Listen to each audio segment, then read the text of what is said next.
How to fix error 1325 while uninstalling HP Client Security Manager on Windows 7.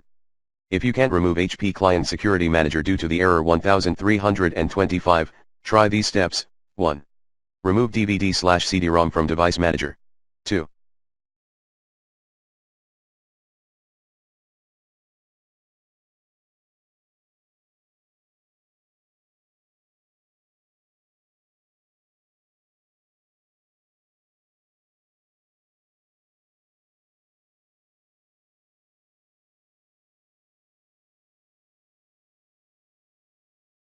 Go back to Control Panel and try removing HP Client Security Manager yourself.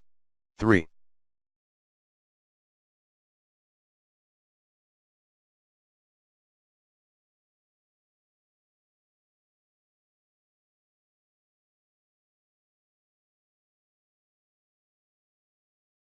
Rehead to the DVD/CD-ROM section under Device Manager, reinstall the device drivers you removed.